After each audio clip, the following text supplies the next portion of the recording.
Hello, everyone. The poor you will always have among you. The poor you will always have among you. This is a scripture that is quoted to divert from the fact that the gospel is good news for the poor. That the gospel is good news to the poor. This scripture is highly misconstrued by a lot of Christians.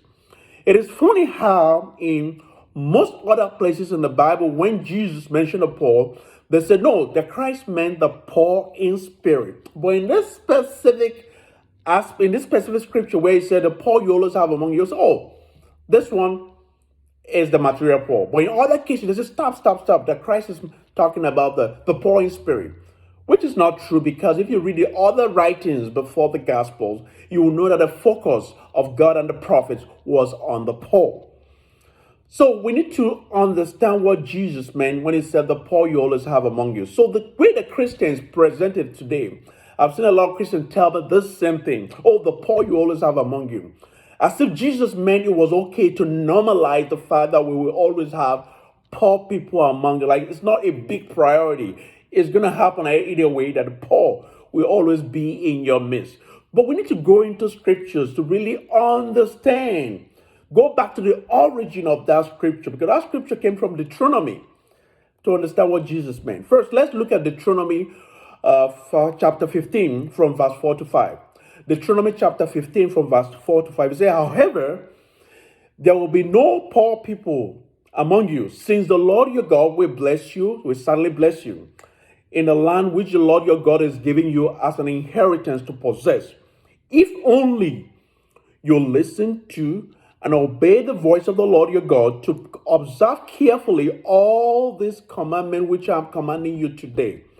So this is Deuteronomy 15, 4 to 5. God said, you will not have any poor people among you if only you fully obey my commandment. But God knows you fully well that the people were stubborn and they would not fully obey his commandment. Says something in Deuteronomy 15, chapter 15 from verse 11. It said, there will always be poor people in the land. Therefore, I command you to be open-hearted towards your fellow Israelites who are poor and needy in your land.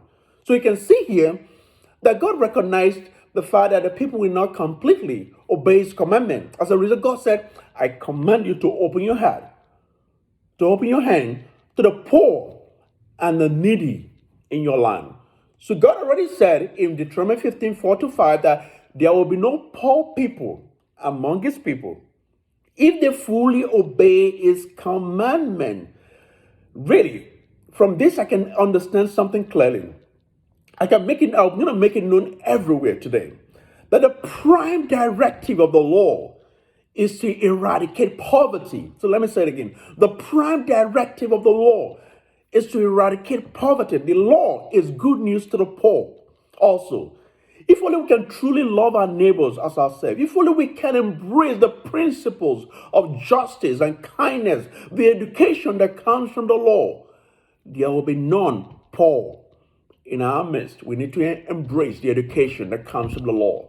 So blessed is the man that does not walk in the counsel of the wicked, but his delight is in the law of the Lord. And in his law does it meditate day and night. We need to embrace this truth from the law. And God intended there will be no poor in our midst. You can remember the story of the early apostles, the first acts, or in the Acts of the Apostles, when all that had landed property, that had money, they brought it at the apostles' feet. The Bible said they sold everything and distributed to every member of the community or the believers. And the Bible said there was none that lacked. This is the same thing.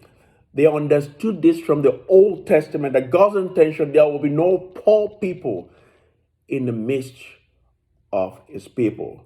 Apostle John said we have passed from death to life because we love the brethren.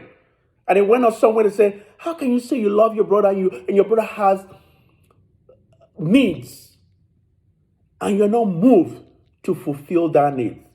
So that need, you're not moved to fulfill the need of your brother or your friends or your neighbors.